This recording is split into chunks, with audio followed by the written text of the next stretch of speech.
Hello, Fredrik. Hello, Pia. How are you? I'm doing well. How are you doing? Yes, very well, thank you. Great.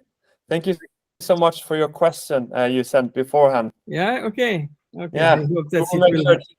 to discuss it during the meeting. Yeah, okay. Great. All right, we have a minute, and then we will just get started. Many people will most likely just watch this afterwards, as well as they will get in their email the recording. Okay. Anyway, I'm ready. I got my microphone. Bye. Good. Okay. Great. Bye. So, Mensur, you can put your camera on as well. Now, Yeah, sorry. no worries. All right, it's 4 o'clock at Helsinki time, 3 o'clock Swedish time, and the rest of Europe.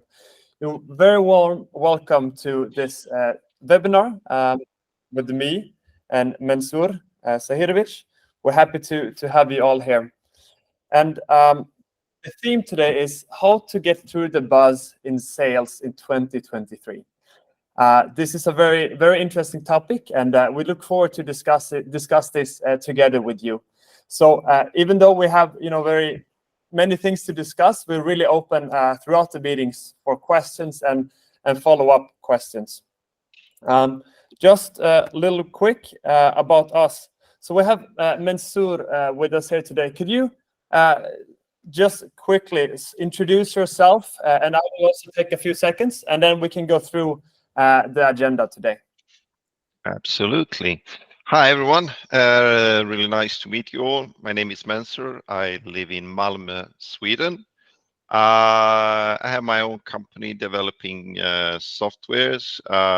We have developed 2 products so far. One is named Easynote, which is a project management tool, and the other one is Calendar, which helps schedule more meetings. And been in IT industry for 20-something years. Yes, time flies. Yeah, done multiple things in my life, and been also with IKEA for many years. Yeah, and I'm really excited to be here and share some of the learnings I have and gained through different years and different things I have done. Great. A little bit shortly. Thank you so much. And you will have the opportunity as well during this meeting to showcase a little bit as well, what can be done to better be efficient, when it comes to sales. If I just shortly introduce myself, I'm Fredrik. I'm originally from Sweden, but now I live here in Helsinki, Finland. I've been working for Seidat for a few months. So still learning the company. Before I was studying business here in Helsinki at their business school. Also been working a few years in various fields, project management, a little bit business consulting, and sales. So yeah, we look forward discussing together with you tonight. And if we just start off a little bit with the agenda, and we will go into it more. The first topic is how to spend less time on admin and more on sales. Then we'll talk about strategies for prioritization, which tools and methods work and which don't. And then we will talk a little bit about how to reach out to decision makers. So starting with this, Mensur, you said you have a lot of experience with sales, and also a lot of salespeople contacting you.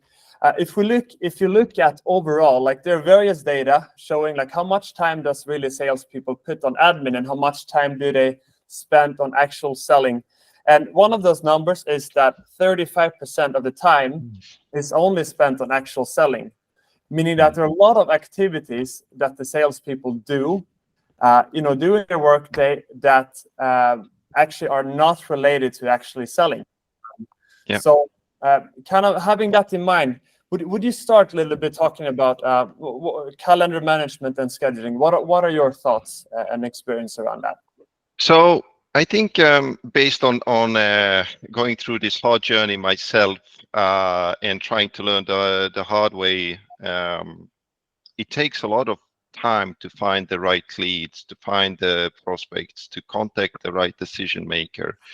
And I think despite that we have all this technology, I don't know if it has made things better or worse, to be very honest, because there are so many different tools and so many different technologies to use. So, and we get lost in all the admin work rather than to try to sell the tool.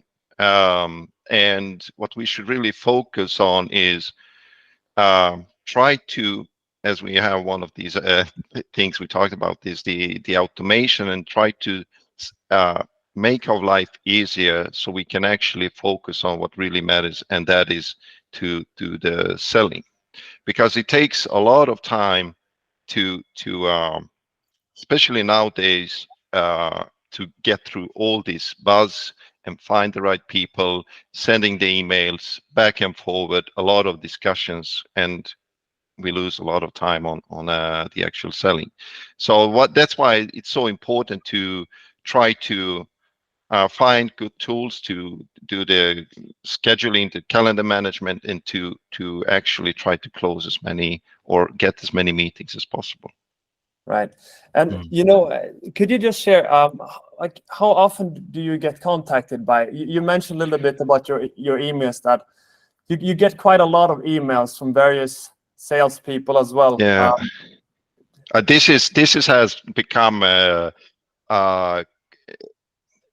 I'm probably one of the worst people who can try to sell something to me, because I use a lot of these technologies, or have been using, which people are using in order to do sales, and with these sales automation tools. And I get so many emails today. At least 3, 4, 5 companies are trying to contact me daily, just offering software developers or different tools, but they're actually not looking into some of the challenges which I have. And today I hardly open any emails, because I can just see that this is a sales email.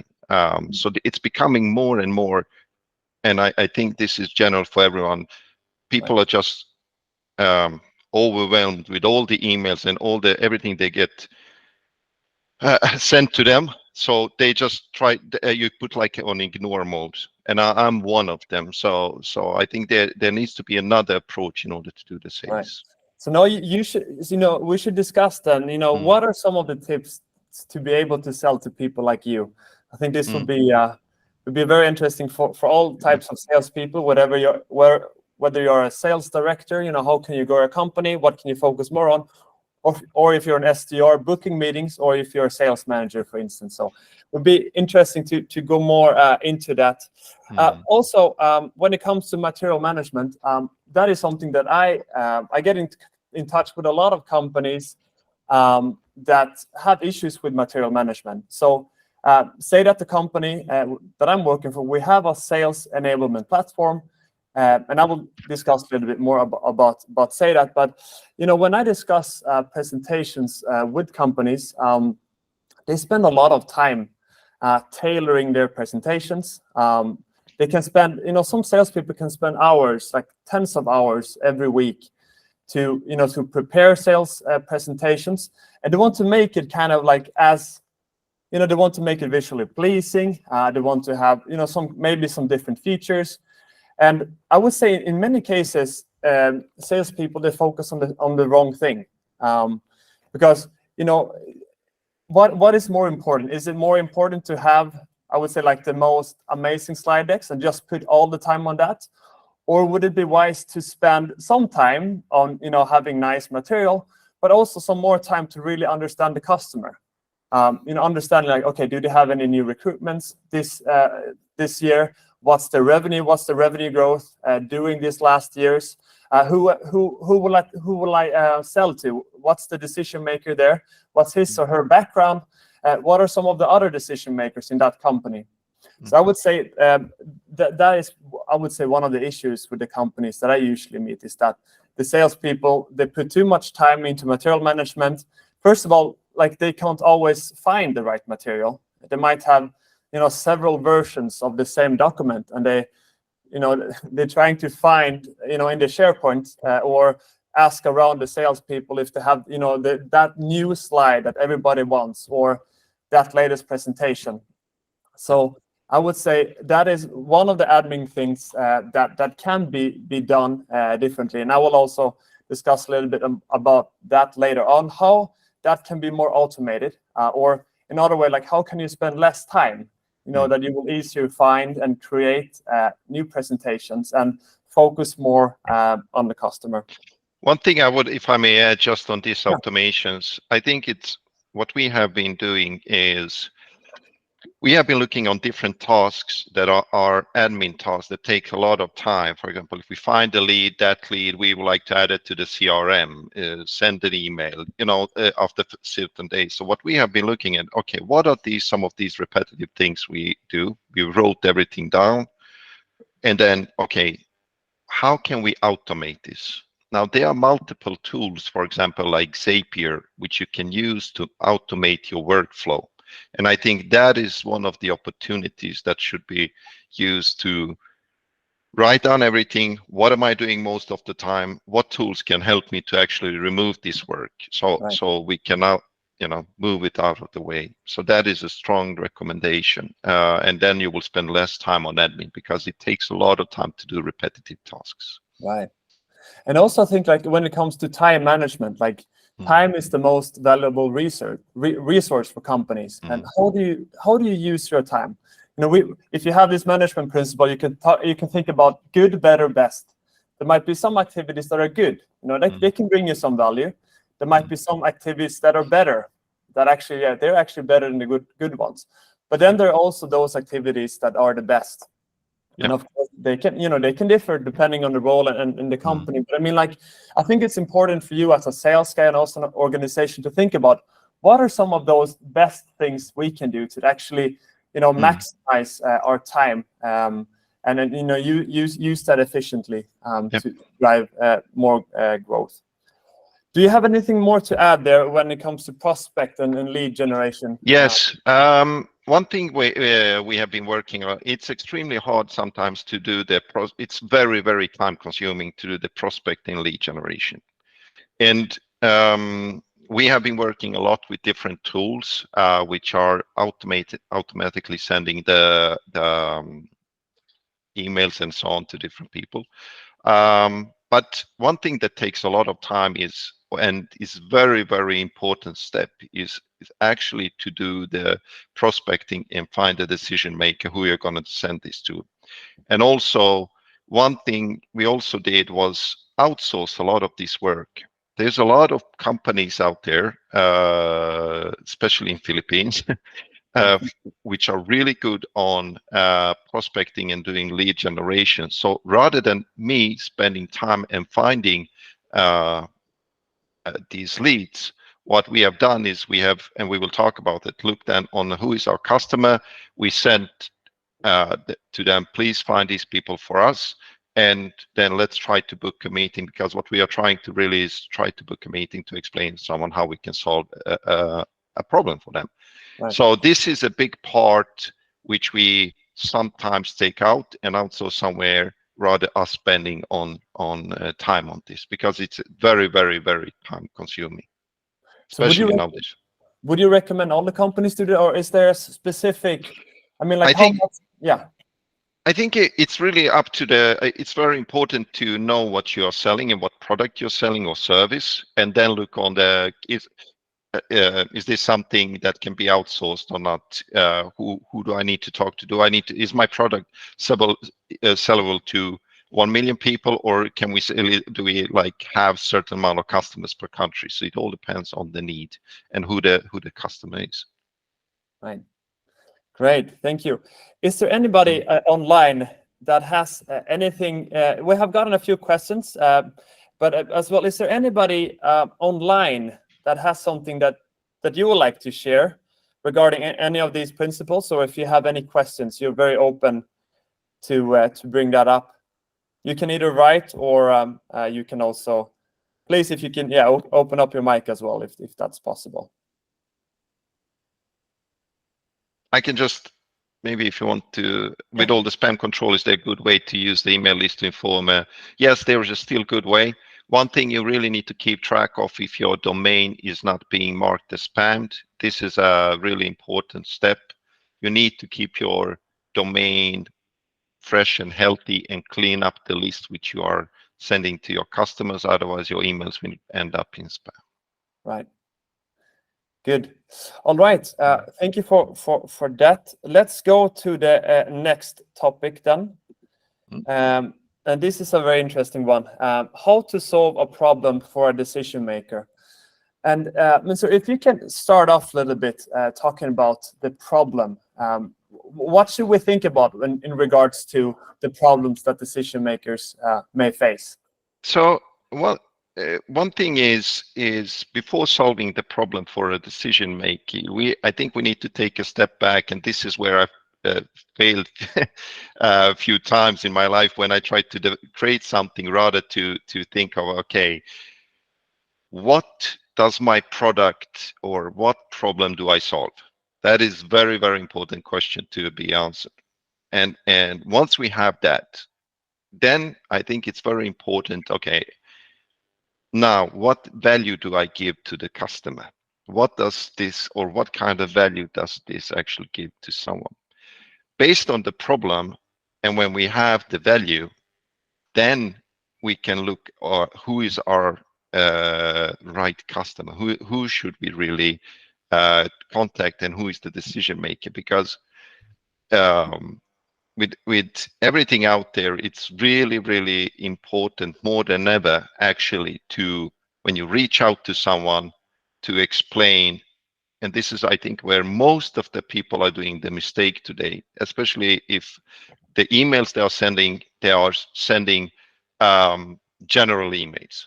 For example, I just to mention quickly, I've been contacted every single day on LinkedIn, people offering me web development services, but nobody has really looked into the company I'm working in. What is my company? And say, hey, but they're developing their own products. They're doing software development. Now, what can I do else for them? Because they probably have developers. So nobody's looking at the problem, and nobody's taking the time to look at the customer and try to understand the customer better.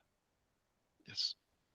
Do you have any like experience, from your own working life, or within your sales team, where you have find any specific problem that you were able to utilize in order to later on close a deal?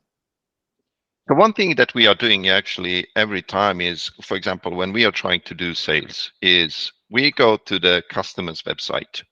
We look at what they are working on, what is their service, what are they offering. Then we are looking at, okay, who's working at that company, and then we are trying, for example, if there is a project manager in that company, we are looking, okay, this is a project manager and he's working in this company.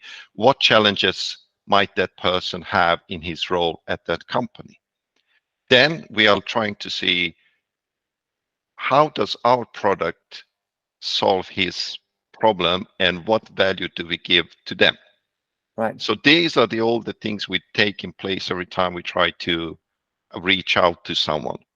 Right. And this is with all these mass emails that are being sent to everyone nowadays, that, hey, I'm offering, it's no matter how the customer looks like, the emails is always the same. And I think that is making the things way more harder. So I think I'm really impressed, and I always tell this to people who are contacting me, when they actually take time and find out who I am and what I work with and what are my challenges. And then I actually, most of the time, go to a meeting and say, hey, well done. I would like to listen now, because you actually did a little bit of homework to find out. Yeah, right. I agree completely. I also get quite a few emails from people. And recently I got an email from a person that actually had looked at my history, like at my LinkedIn, and they say, hey, I noticed that you have lived in this country. How was it? And even though I wasn't interested really in too much in their solution, but just that that person actually took time to look into me, like, okay, she is actually this person was actually personalizing the message to me.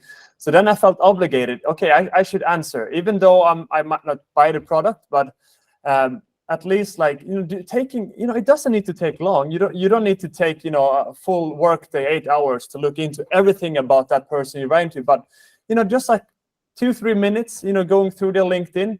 There's always something that you can find. If there's a specific university they have gone to, if they're born in a specific city, if they have worked in an interesting company, if you have any common contacts, I think there's always something there that you can find. Yeah, I think that this is a very, very important step to take. And I jumped over this so many times in my life, and just I want to sell something, but yeah, it's important to look at the problem we are trying to solve and value we give the customer. Right, and also I guess getting that connection as well with the person. It is easier, if you're personalized, it is easier to get a good connection with that person as well. All right, okay, now we have discussed the problem. Okay, we understand. We're contacting this CEO or this director, this specific company. We say, okay, this is the problem that you have. How do you then kind of go through and actually you understand the value, the problem? How to go into the value that you can bring to that company? So usually when I contact someone, I don't sell. I try to the first thing I want to do is try to get to a meeting. This is what is mostly important. Because I try to. Nobody has several hours to listen to me while I'm trying to sell. But what I'm trying to do is get them to a meeting. I talk a little bit about the problem and the value, and then I would like to then take 15 minutes or 20, go to a meeting, and then before the meeting, I really sit down and go more in detail. How does the product which I'm selling solving the problem to them? And I'm usually, most of the time, I'm demoing every time the product for them. I say, are these your challenges? And sometimes I'm right, sometimes I'm wrong. And you need to adapt most of the time when you're on call. But usually I present something, I ask the customer, is this the case? Are these your challenges? If they confirm yes, then I can explain, okay, this is how we can solve them. If that is not the case, then I'm asking during the meeting, can you please tell me more about your challenges? And then I try to adapt the product to and create the solution for them with my product. And it's what we notice is that the conversion rate is really, really high when we take the time for the customer and solve the challenge, because we need to give a value for someone. Why should someone buy something from us if they don't understand? Right. What's your because sometimes you might be in a meeting, you might have all these hopes. Okay, we will start with a discovery phase. I will get so many arguments to use when I demo. What do you do to if you meet with a customer? Sometimes in Nordics, people don't always speak that much, to be honest, especially not in Finland and sometimes Sweden as well. What do you do there? Like, what are some of the tricks to kind of go a little bit dig a little bit deeper into that customer? Because sometimes I guess you also have people that say, hey, nice to see you, can you just demo the product? And then you might not know anything about their problems or how you can create value. Do you have any thoughts? Usually I really, since I that's why I think it's a very good question. That's why I think it's especially if you hire a sales team, they need to understand the product that they are selling. I know the product because I built the product and I designed it. But if I have multiple people working together with me, they need to know the product inside and out, because they need to quickly, if I get the question, as you said, instantly, okay, I do this, how can you solve for me? They need to understand, okay, this product can do this and it can solve this like this. So I try to always take a step back and I try to ask you more questions. What are the challenges? How do you work today? What works today? How do you schedule today? How do you do this?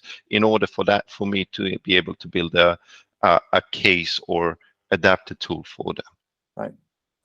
And if we continue, the last point is ICP. And if I would start a little bit regarding ICP, I think it is related. Like the problem, the value, and the ICP, I think they're all related.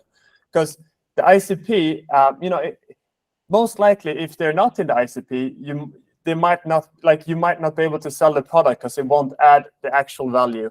And I've seen that as well. It's really night and day when you come to a meeting and you see, okay, this company, that you can kind of see, okay, this is how this company will be able to use our software. These are the problems that they have, and these are the customers that they have. But I have had many experiences as well when I come to a meeting and say, well, this is not really an ICP. This is, they might, let's say we have a presentation platform, and then they might not use too much presentations, or they might do it like in another way. So I would say personally as well, for me, that is really a key. Finding those companies that you will see beforehand, well, they will actually get value from this, because you don't either want to get tons of companies that would churn the next year. So I think that is also something to be considered in the sales process. Yes. Great. We got a few questions beforehand. I would just ask anyone here attending the meeting, is there anything you would like to add so far regarding to this, how to solve a problem for a decision maker, or anything else that we have discussed? So I will give you a few seconds if anybody wants to say something, and then we will start with Janai, his question after that.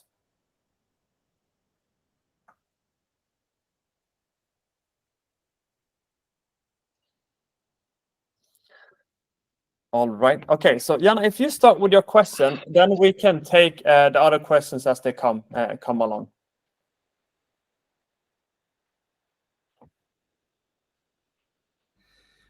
Okay, so let me just remember what question I had. It was, can you remind me what I wrote you? So you talked about basically the pricing, like how to, what kind of pricing should I have, like to showcase, which pricing should I have depending on the customer, right? That was kind of which is what kind of pricing? I'll give my example. I have a company that runs events, large-scale events with a few hundred people, and normally we sell tickets in advance, and we're always at a loss of how to structure the pricing level. Like early bird price, we have a price X, and then how to increase it and whether to go by, okay, there's a date by which the prices will go up, or a quantity, like selling like in airlines, a certain number of tickets will be at this price level, and then it will increase. And in addition with that, we find it difficult to explain to our new customers the value. We kind of have a high-end product that maybe there are other events, other festivals that have cheaper tickets, and people are a little bit disconcerted when they see our prices. But once they reach the event, we have a lot of success, and people want to return, and they realize the good value.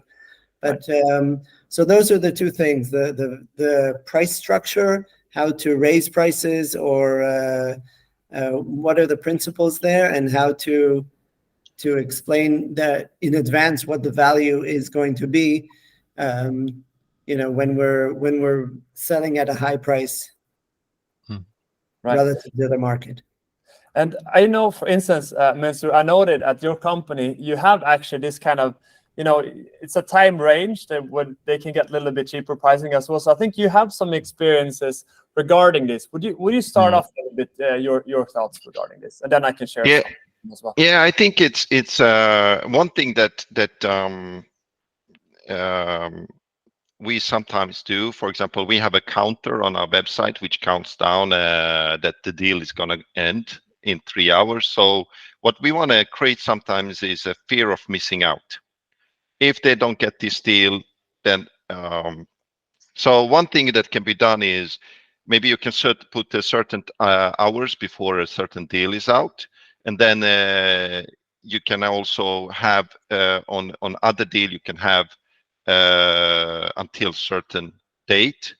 Number three, maybe a certain deal or certain price is only open between the certain slots, and what is important is what, as you mentioned, what value does it give to the customer? What do I get included?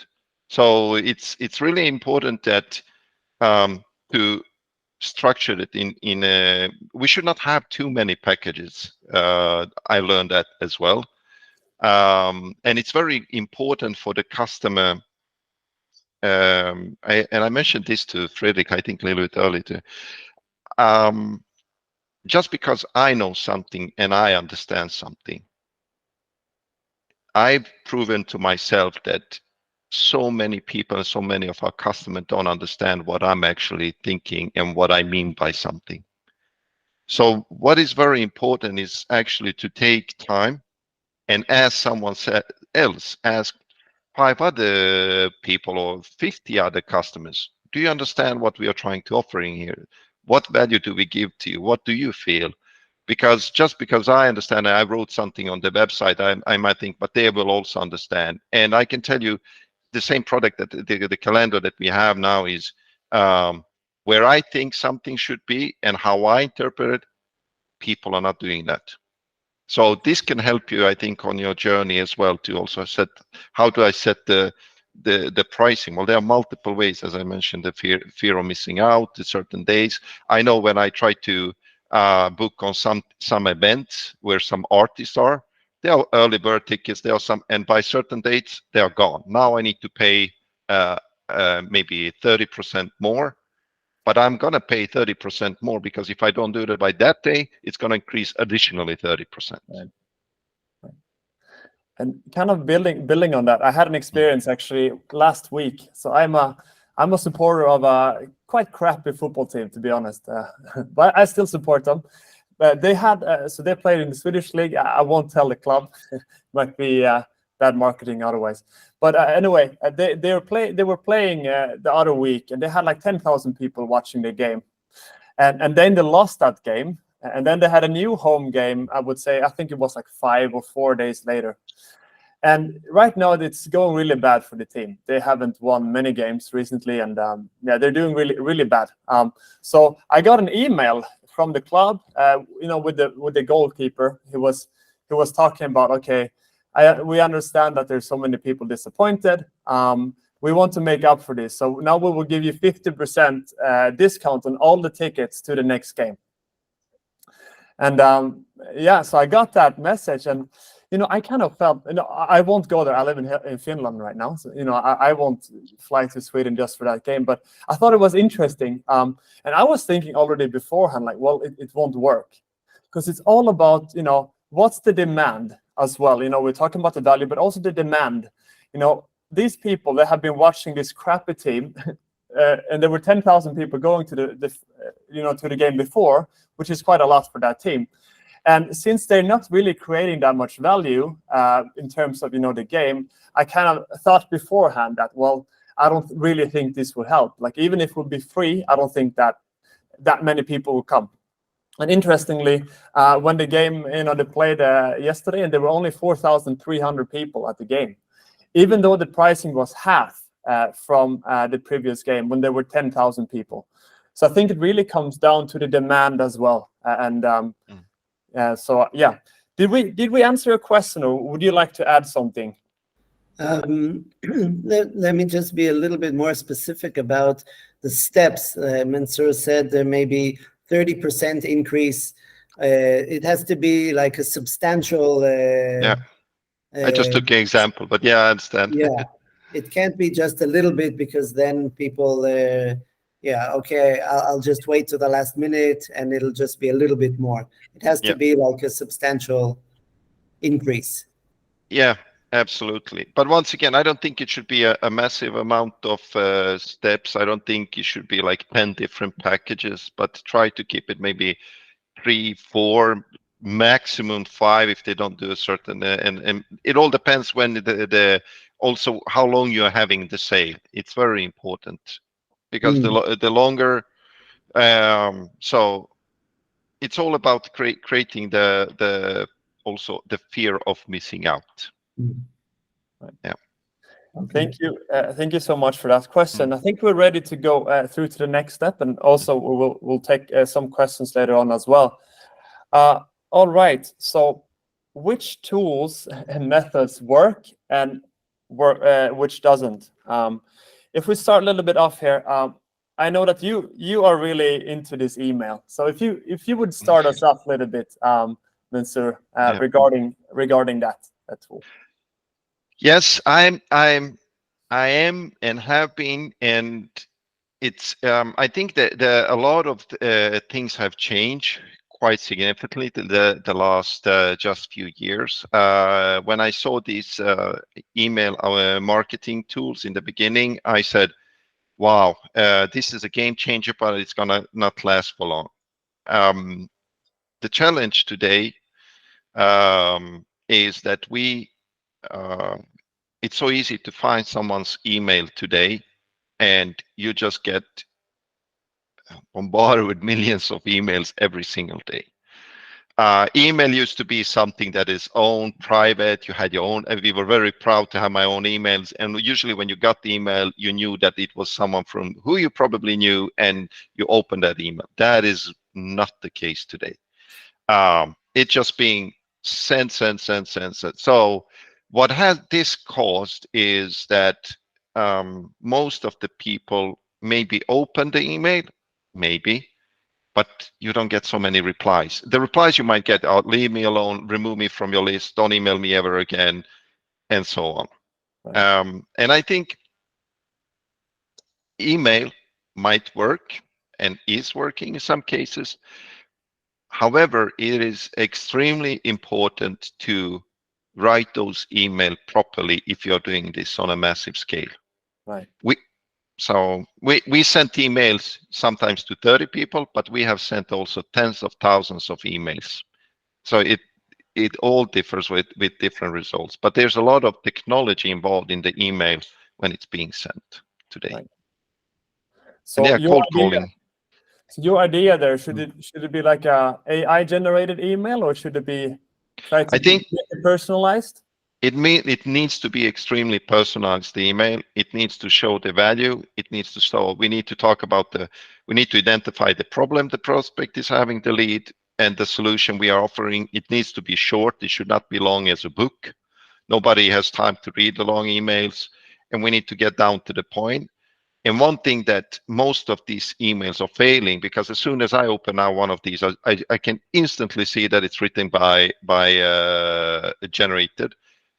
The email should be written like it's written by a human, normal being. Like it can, a small trick, just write a small mistake or a dot or big cap, so people think, okay, but this is actually someone who wrote it with a human touch, not something that is, and video helps a lot here, but I will talk about this soon. Yeah, great. And I would add as well, of course, we might not have the time to write 100 personalized emails a day. So I would think there as well, like choose your fights. If you really, is there a customer in your ICP you really believe in? I would say you can use a little bit AI to kind of help you out a little bit, but I would say you should use it personalized as well. Noting something from their background, something about their role, maybe where they're born, something that really makes it stand out. I would say like it's good as well mixing. We shouldn't do it all manually, but I would say like it's good using this that we have, but use them in a correct way, not just sending like, okay, AI generated email, push, and that. But I know. Some of it, but then kind of make it a little bit a nice touch on it as well. Exactly. If we talk about next one, cold calling, I would like to share some thoughts there. Some things that doesn't work and some things that actually work pretty well. One thing, I started here a few months ago at Seidat, and in the beginning, I started calling, and I had my script, and I said, okay, hey, I'm calling from this company. We have saved so much time on material management. We have helped companies in this way. Can we book a meeting? And I felt like it was the script. Like it could have been a robot. It didn't feel comfortable. Like I got a lot of people just hanging up directly, or like after a few seconds, or they would say, "Well, I'm not really interested right now. Call another day," or please don't call me again. I got a lot of those. And then then I learned really the better way. So now I'm coming to, okay, what are the things that actually work? So we had a colleague that started. He has a lot of experience with cold calling, and he taught me that. He taught me that, how can it be personalized? How can you actually reach out in a better way to the people that you call? So I would say, instead of just using a script before you call, look into the company. Okay, how would this company be able to use your software or your product? And also think about, who are you calling to? Is this a decision maker? That's a good, you should always, if you want to sell your product, you should start with a decision maker. So make sure that it's a person that can take decision regarding your tool that you're selling. And then make it really personalized. So instead of saying, hey, I'm calling from company X, we can do this and this and this and this and this for your company. Instead, you start off maybe saying, hey, I'm calling from this company. Is it this person I'm talking to? Yes. Okay. So I'm noticing that your company does this and this and this. Does that mean that your salespeople meet these kind of challenges? Then you might say yes. And then depending on kind of what they say, then that's really when it comes to, okay, there you should show, okay, from that problem, you should show how can your tool or your software or whatever you sell, how can it help those in that situation? Mm-hmm. And I have seen, when I have done that more personalized way, they have actually felt, wow, this person actually knows about my company. He knows about some of our challenges, and he knows why he called me. So I would say that is something that you should try out if you're still doing the script.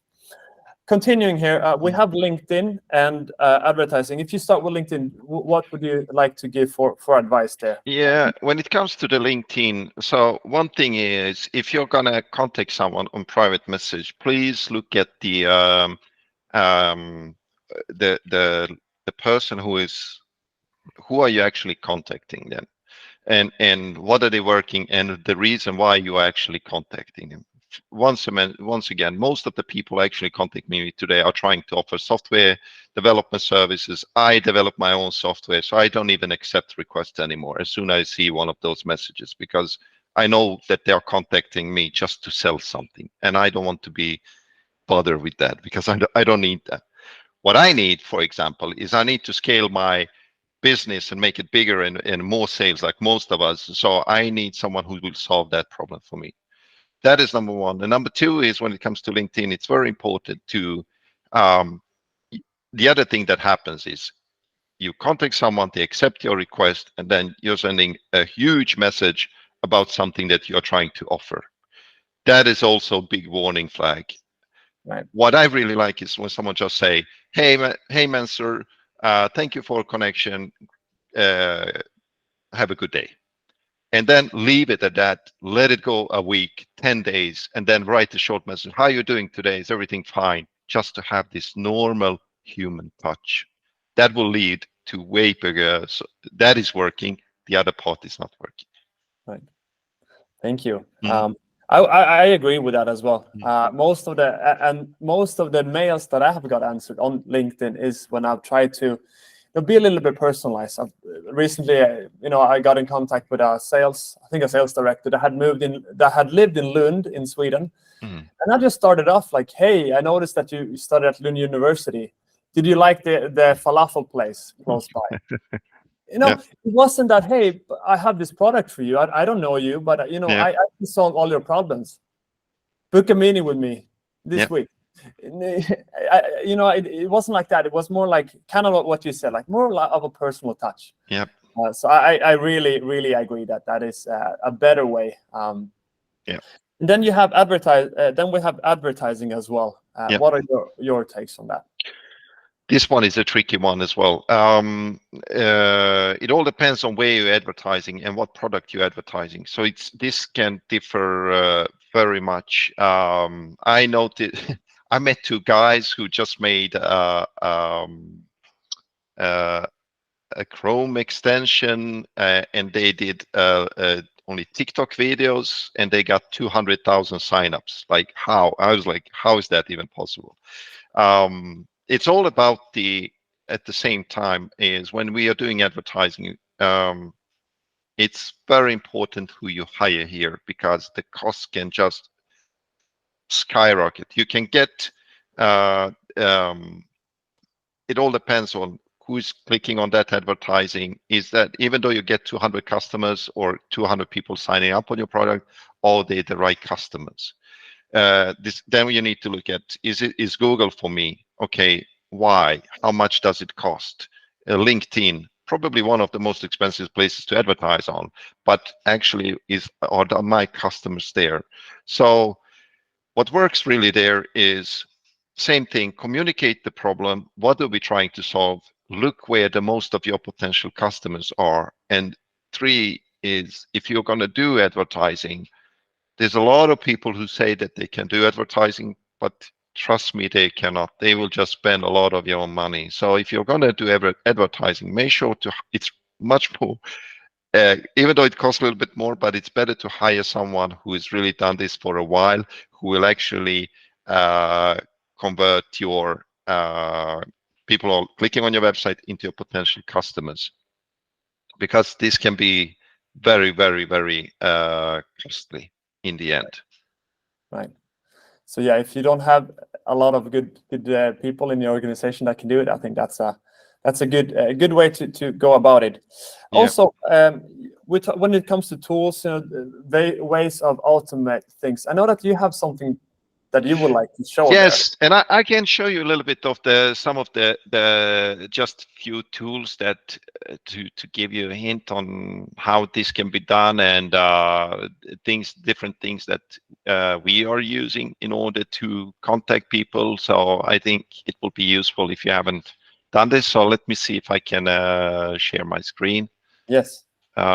Quickly here.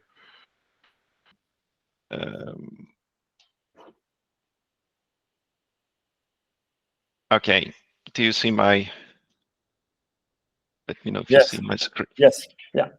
All right, cool. So there are multiple tools to do actually sales automation. One of these tools is actually called Snow. So what we can do is we can import different leads, and then how we are getting these leads. Well, most of the time, this tool has a connection to Sales Navigator on LinkedIn. So what we can do there, we can go to Sales Navigator, find the right people. I can find me the CTOs, and then import them into this tool. And then I can build different campaigns to actually send emails to these people. So in this case, we just send an email to a certain amount of people, and this is how this mail is looking like. So for example, hi, and then it's picking the first name of the user and the company they are working on. But it's really important to write this email properly. So This is one of the tools that we are using. Another tool that I've been using for a long time, it's called Growth Machine, and this one can do a little bit more. So same thing there, I can just import the leads. So from the Sales Navigator into this tool, and then I can run different campaigns, and I can just show you how this looks like, just how this tool looks like. This tool actually does multiple things. So it doesn't do the email only. It actually does LinkedIn, Twitter, email, everything. And I'll just show you. So for every lead that I have imported into this tool, what it actually does, I connect my LinkedIn profile. So what it does, it visits their profile, LinkedIn profile here, and it looks like I actually visit their profile, but I'm actually not doing anything because this tool does everything automatically. It follows them on Twitter, and then I put a wait of 2 days, so like don't do anything. And then I'm adding them as a friend on LinkedIn, and I can write a personal message to them. And then I can see, okay, have they accepted my request or not? If they have accepted a request, then send the private message to them. So, and if I haven't got any reply on LinkedIn within 7 days, then I can see, do they have any email? Yes or no? and then I can send an email. So this is really a good tool to do this. However, this goes back to another thing is it's more than ever important. You can send thousands of these, but if you don't write this email properly inside to the lead, it's not going to happen anything. So this is another tool we are using. The third tool that we are using sometimes is Apollo. This is like a massive lead database. So I can search for, I just found me, but I can search for basically anything, anywhere. And I can find their emails. I can export them into this tool here, and then I can start sending emails to them. So, but one thing that is really important, for example, is that it's really important to segment your leads. So, for example, Skåne, I can try to find all the CTOs here in Skåne where I am, and then I can try to look at the company. How big is the company's location known? How many employees does the company have? And that is helping me to find the right person. Would you be able, Mensur, to show, do you have any tool or anything from your company you would like just a minute or two? Yeah, absolutely. I will do it super quickly. So one thing that we have developed is, for example, this tool here where we are sending the link to the customer so they can schedule a meeting with us. So they can select directly when they would like to have a potential meeting with us. And one thing that we are developing now is let's see if this works. Yes, so I can just do screen recording. Let's see if this works. This is on the demo. So I can just say, hi, how are you, Fredrik? I hope you're doing well. And then it's going to upload this video. And I can send this video to Fredrik. I can copy this and send this to Fredrik in an email. Or I can, and it's going to look like this. So Fredrik is going to watch this video. So it's video convert, so it's going to be way better for someone to see. I can go to their website and say, hi, I'm Mensur, I work with this. I see that you're in this industry working with this, and you might have possibly these challenges. Would you like to schedule a 15 minutes meeting? So, and one thing that we have added is we can actually allow people to directly book a meetings next to this event. So they can see the video, they know why I contacted them, and they can directly book a meeting with me. And this is really a game changer when it comes to the sales, but many other areas as well. But if we are talking sales in this specific area, it's really a game changer that we can contact customer, leave a video message, and they can book directly a meeting with me. Perfect. Yes. I've told you, Mensur, I will be the first in line when you get this feature done. Yes, thank you. All right, I will share my screen again. And let's open up. Let's see here. Now we have been discussing this. Let's open up. Rickard, you had a question as well when it comes to design. Could you take that for us?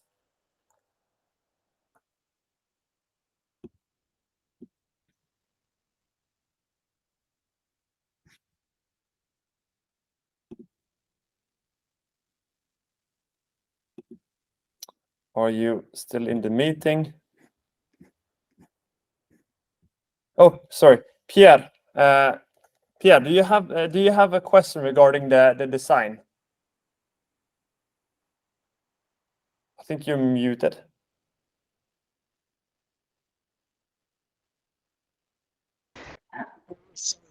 Yes, I'm here. Great. Yes. I would like to know if you have some idea, because I think that the design in the slide, and of course regarding Seidat, you are working a lot in the design. Do you have any idea what is the most attractive today? For instance, everyone is designing his slide on Seidat. Would it be possible to have some example of attractive design that could be used on Seidat? Right. Thank you so much for that question. And we can go more into that as well after the meeting because we don't have too much time. But just overall, what should a great slide deck give you? It should give you a wow effect. It should support the presenter. And also, it should allow for interaction. One of the worst things you want as a salesperson, or when you present, is for people to get bored, or that people would think that you're not professional. And if you come to a meeting and you're trying to sell your product, but you have a crappy presentation that looks like, your grandma would do that. That doesn't really support you in the sales, in the sales process. So we have various features in Seidat that can actually make sure that there are really visual ways of presenting, something that catch attention from the customer. And going a little bit into that, one thing I would say is that in Seidat we can have very, very interactive meetings because we have when you come to PowerPoint, you go from A to X, for instance. But in Seidat, we have a matrix view, meaning that we have the slides in columns, meaning that you can actually choose the slide that you actually want to discuss with the customer directly in the meeting. So in that way, instead of like jumping through, let's say that you're in a call, you have various stakeholders and they're interested in different things. Then it doesn't look good if you're just like jumping through everywhere in the presentation, and you might just end up that you just close it. But I would say in that way, it can really support the meeting if you can be very flexible. You show the things that are really relevant for the customer. You make them interested, and you give a professional. You show them a professional way of presenting your product. Great. Anything else? Also, yeah, we have other features. For instance, we can add videos and things like that in the after sales, but we can discuss it as well later on. And also, you can please book a meeting with me and Mensur as well regarding, if you have questions regarding our products. We don't have too much time, so we will just quickly jump to our last topic. We won't go too deep into it. But Mensur, if you could just take a minute to go through this one, and I can also add some thoughts. Yeah, just a quick one. It's really important to really make sure that everything is in place, that everything is running smoothly before starting to scale up, because it's very easy to want to create more, want to offer more, want to give, but it's better to focus on the core and making sure it's really properly working before starting to thinking of the scale up, really to see what I have, is it selling, is it working, what needs to be improved, listen to the customers, listen to the future customers, take those learnings, improve, and while everybody feels satisfied, then it's time to scale. Expansion, we started with the global but on our first product, but I think it's what we are looking now, especially with calendar, is where it's easier to start locally, start in the city if you can possibly where you're living, then start to scale it up and see, because no market is the same. I mean, I've been working a lot with our customers are all around the world, and everybody's working in a different way, have different approaches. So my recommendation is starting to work with local. Anything else, Fredrik? I would say like onboarding, that is very, very important as well. When it comes to when you get new, it doesn't necessarily mean that if you have a revenue today of X amount of money, X amount of revenue, if you double the salespeople, it doesn't necessarily mean that you will double the revenue. No. So I would say like the onboarding is very important, and that is something that we can discuss as well. How can you onboard faster using Seidat as a way to support you in the sales process? And also having clear goals is very important. Overall, when it comes to what to prioritize, what do we see in front of us, and how should we use our time? Ending up, we would like to meet all of you attending here today. We have created a QR code. So if you can please just scan it, scan mine, and scan Mensur's QR code. And then we will be really, really happy to book a meeting with you as soon as possible.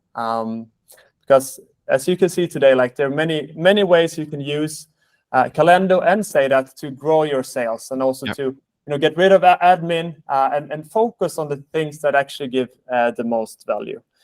Do we have any last questions before we finish up? What's your feedback? It will be interesting also to hear the feedback. Was this? Did you get what you expected from this, and was it good? And anything else?